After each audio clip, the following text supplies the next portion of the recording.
Et toi alors, dis-moi un peu qui tu es. Bon alors moi, je suis ce que généralement on appelle un serial killer. Mais bon, j'aime pas trop cette appellation, je préfère me considérer comme un meurtrier, mais... bon, le nombre de victimes fait que je suis désormais classé comme serial killer. Serial killer. Ouais, je suis un tueur. J'ai déjà tué 39 personnes. C'est vraiment une chose que j'adore faire, c'est le meilleur boulot qui existe au monde, je suis vraiment bon pour ça. Mais le truc, c'est que je viens d'avoir 40 ans, alors... j'ai des poils blancs qui apparaissent, pas mal de choses qui se passent, et j'arrive quasiment à la moitié de ma vie, et c'est comme si ça me propulsait dans une spirale infernale. Et je pense que je suis un peu dérangé dans ma tête. Je ne me fie plus à mes instincts, c'est terminé, j'ai l'impression que j'ai en quelque sorte perdu une partie de mon talent.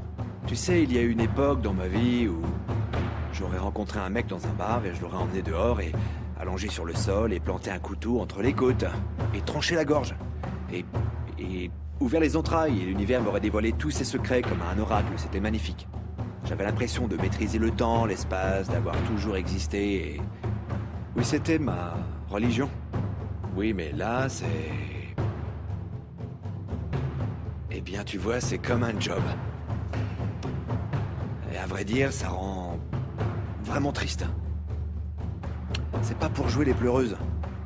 Mais je traverse une mauvaise passe.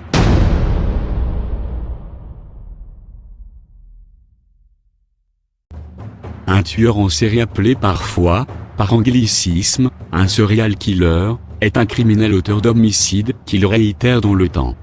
Selon la définition la plus répandue, ce type de criminel a commis au moins 3 meurtres, dans un intervalle de temps de quelques jours à plusieurs années, séparant chacun de ces crimes.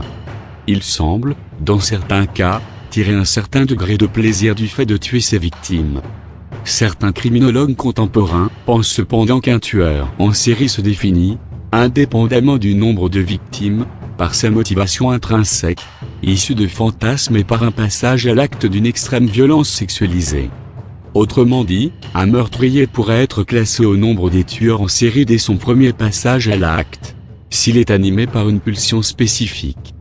Dans ce cas, son parcours criminel est interrompu, dès le premier meurtre, par l'arrestation, ou tout autre motif, maladie, décès, ou autre. Le meurtrier de type sériel est généralement défini comme psychopathe. Et il est considéré comme responsable pénalement. Dans de rares cas, il peut être diagnostiqué par l'expertise psychologique comme étant psychotique. Il est alors considéré comme n'étant pas responsable de ses actes, et ne pourra être condamné.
L'affaire Maëlie est une affaire criminelle française, qui a pour point de départ la disparition inexpliquée d'une fillette de 8 ans, Maëlie Darojo.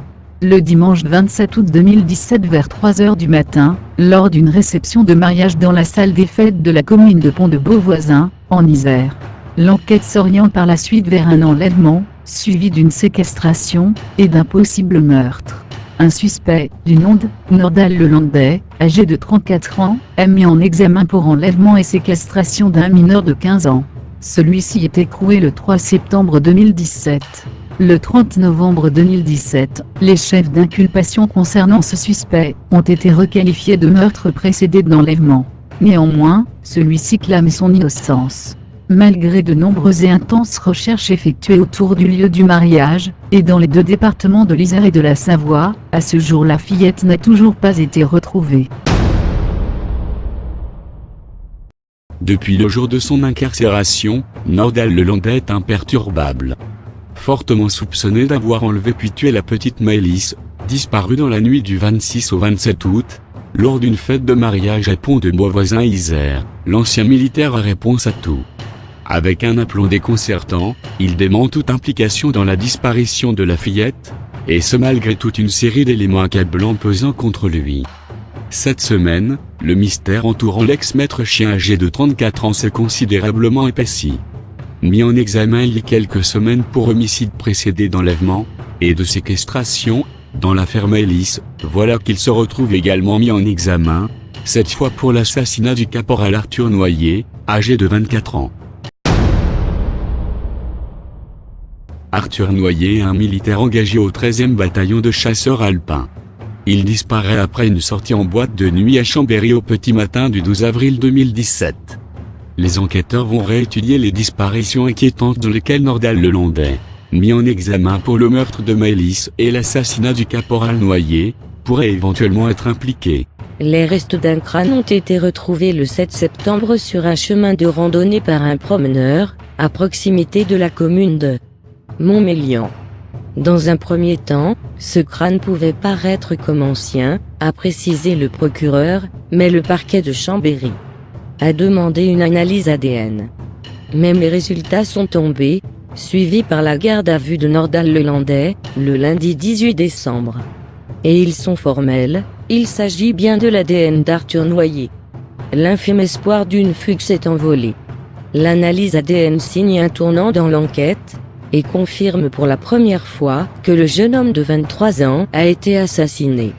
Or, le 25 avril, 13 jours après la disparition du chasseur alpin, Nordal Lelandais a effectué des recherches internet avec les mots-clés « la décomposition d'un corps humain ».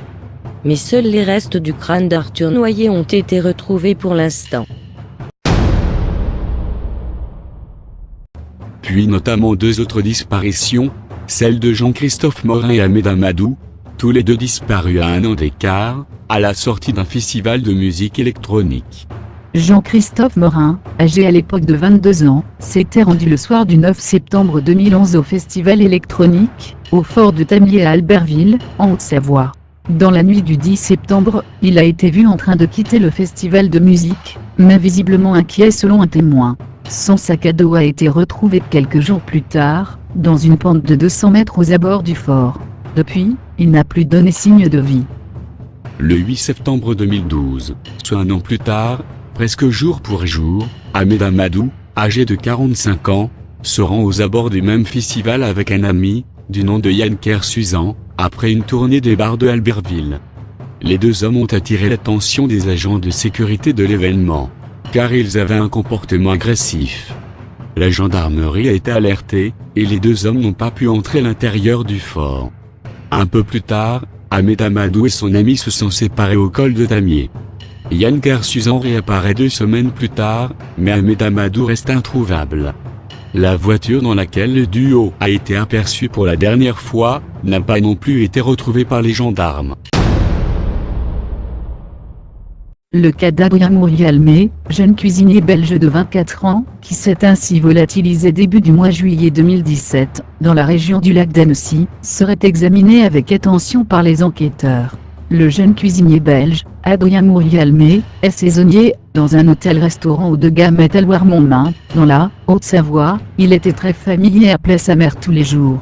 À en croire le témoignage de ses proches. Ses proches éplorés, qu'ils ont confié au quotidien de la capitale. Il avait ce projet de créer son entreprise de livraison de coquilles, à Namur et dans toute la Belgique. Et il ne lui manquait que des fonds pour se lancer dans son affaire, a fait savoir sa mère. Cette dernière a été prévenue par les autorités françaises, que les enquêteurs se penchaient sur l'hypothèse Nordal Lelandais. Pour l'instant, je ne veux pas y penser, pas tant que les vérifications n'auront pas été effectuées, tant qu'il n'y a rien de sûr, a-t-elle expliqué. Le jeune homme a disparu sans prendre ses affaires. Son compte en banque et son téléphone, n'ont pas connu d'activité depuis le 4 juillet 2017. On va regarder toutes les disparitions inquiétantes dans la région, a ainsi expliqué le procureur de Chambéry, lors d'une conférence de presse. Mais ce sera dans le cadre d'une autre affaire et d'une autre procédure, a commenté le magistrat. Actuellement, 3 services de police différents sont chargés d'explorer toutes ces nouvelles pistes. Il est 15h45, ce 5 septembre 2012. Brett Martin, un Anglais installé dans la région, arrive à la Combe d'Ir, au bout d'une route forestière. Au guidon de son vélo, il est essoufflé par l'ascension. Mais ce qu'il va découvrir va véritablement lui couper ce qui lui reste de souffle. Une fillette titube sur la route et s'effondre. Une voiture de marque, BMW et le moteur allumé, a les pneus qui tournent dans le vide contre un talus. Brett Martin croit à un accident. Il met en sécurité la petite fille au visage ensanglanté, qui gémit, et s'approche de la voiture. Juste devant, il y a le corps d'un cycliste. Brett s'est fait doubler par lui quelques minutes auparavant dans la montée. Mais l'homme est mort. Puis Brett s'approche encore, près de la voiture qui fume. Il casse la vitre côté conducteur, et coupe le contact. Dans l'habitacle, 3 corps inertes. 3 morts de plus. Paniqué, Brett Martin veut appeler les secours avec son portable. Mais faute de réseau, il enfourche son vélo pour descendre la route et pouvoir téléphoner. Il croise une voiture. Et il alerte les gendarmes et les pompiers. De cette scène de crime confuse, on connaît quelques détails. 25 douilles percutées ont été retrouvées sur le parking.